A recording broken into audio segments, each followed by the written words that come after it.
Welcome, ladies and gentlemen, to part 9 of the Metric Minute, presented by Vauld Performance. I'm Kareem Drakawi, and today we'll look at the overall concentric phase. Now, this is a very simple phase. An athlete starts at zero velocity at the bottom of the squat and applies force into the ground to extend upward.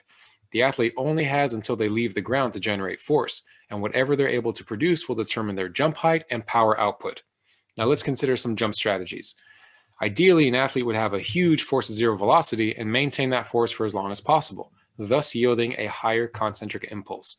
Since the athlete's velocity steadily increases from the start, keeping the force level elevated depends on their ability to produce force at higher speeds. It becomes a question of how hard and fast an athlete can extend that will determine her or his performance. As this simplified graph shows, power is a product of force output and velocity. Increasing either will improve a number of athletic performance factors. However, understanding the results as it relates to jump profile testing is the best means to pinpoint exactly which attribute needs the most work. To summarize, an athlete that maximized their jump potential likely started with a high force at zero velocity, coordinated their movements efficiently, produced large amounts of force at higher speeds, and had a favorable concentric impulse to weight ratio. Now, this concludes our discussion on particular metrics and the CMJ overview. Next time will be the start of a series addressing several asymmetry concepts. Until then, please feel free to reach out to me or any of my colleagues at Vauld. Thank you. The world of strength and conditioning is filled with some awesome practitioners who are always trying to evolve and continue to grow professionally throughout their career. The problem with many of us, though, is finding a new outlet, a new way, and a new perspective on the questions that we may have, whether it be programming, whether it be situational with dealing with coaches, or whether it be career advice. Because all too often, what happens is we get stuck in with the same group of friends and the same group of colleagues that we reach out to for advice repeatedly over and over again. But what we should really be looking for is different perspectives, different people who have been through different situations who can help us make better decisions both for ourselves and our athletes. And one awesome place to start with that is the forums in the Strength Coach Network. In the forums in the Strength Coach Network, you'll be able to reach out and get feedback, input, and advice from coaches from all over the world, from everything from career advice to training modalities to programming. There's people there just for the same reason as you are, to try to get better, to learn, to share information, and to grow the field of strength and conditioning. So hop on over to strengthcoachnetwork.com/CVASPS. That's strengthcoachnetwork.com/CVASPS to dive into all that great content today and get your 48-hour trial for only $1. I look forward to seeing you in the Strength Coach Network. What's up, guys? C. Hayes here for another edition of My Thoughts Monday. And what I want to talk about today is just regarding a tweet that I saw earlier from a coach who I think is fairly well, respected and regarded in the field. And what this coach said in this tweet was that our number one priority as strength coaches, performance coaches, is not to improve performance, but rather to reduce injury, to minimize injury, right, and keep our athletes healthy. And that secondary to that priority is to actually improve performance of our athletes. And it just made me stop and think for a moment about, whether I agreed with that, and where I stand on that question or that thought process, that philosophy of what our, number one goal and priority is for our field, for our profession. And, on one hand, of course that makes sense, because as the old saying goes, the best ability is availability, right? You can be, in this case, as we speak right now, LeBron James, the arguably best basketball player in the world, but he hasn't been available, for the past month or so, because of an ankle injury. So what good is that, right?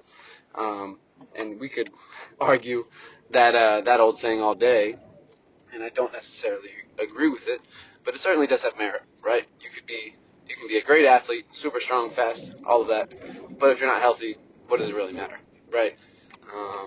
But then in the case of the flip side of that, I know Jay has said many times in the past, the old golden rule of do no harm goes without saying. Like, of course, keep our athletes healthy, don't hurt them. Like, why do we even have to state that? That should go without saying, right? So I think you could argue either sides of that spectrum.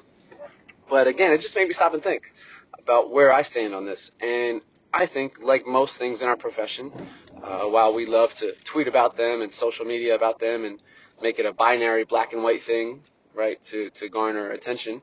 I think, like most things, it's a bit more of a spectrum where the answer, which is not sexy, but is in many cases the answer, is it depends, right? Are we in season, and even more than just in season, are we on with a team or an organization that is competing for a championship?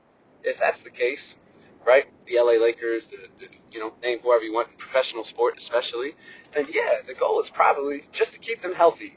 Because if you don't have LeBron James, you're probably not winning an NBA championship, right? But then you have the flip side of that, whether it be college, high school, maybe a professional organization that's in a developmental rebuilding period, then yeah, of course you want to keep everybody healthy, but unless you actually improve their physical development and their physical ceiling and capabilities, then it maybe doesn't really matter a whole lot whether they're healthy or not, because they're just not good enough. And we can get into a whole debate and go down that rabbit hole.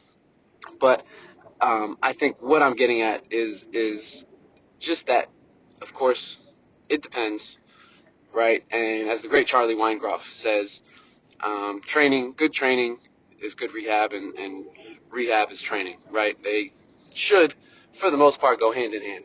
Now, even within that, I think with exercise selection and programming and all of that stuff, periodization, there certainly is a spectrum where some exercises are going to be more geared towards building and enhancing performance, whereas other exercises are going to be more geared towards injury prevention or reducing likelihood of injury. And both certainly have their place, and both don't need to be black and white and completely separate programs. They could all be within the same training program and even the same training day. But again, I think we love to put out statements and get likes and retweets and all those things. And I'm not saying by any means that's what this coach was trying to do with his tweet. But it just made me stop and think. And I know where I stand on this, which is it depends. And I wanted to kind of put this out there and just maybe open a conversation regarding where we stand on this as a field. And again, I think for the most part, reducing injuries goes without saying, and improving performance was the original goal of strength and conditioning. But I think it certainly depends on who we're talking about, who we're working with, where they are in an annual training calendar, right, and all of those other factors that go into the conversation. So, bit of a quick one today, but I hope you guys can get something from this and maybe provoke some thoughts that you haven't otherwise had in a while. And I would love to continue this conversation and dialogue and maybe even debate moving forward. So thank you guys. Thanks as always to Jay and the platform. And I wish you a happy Monday.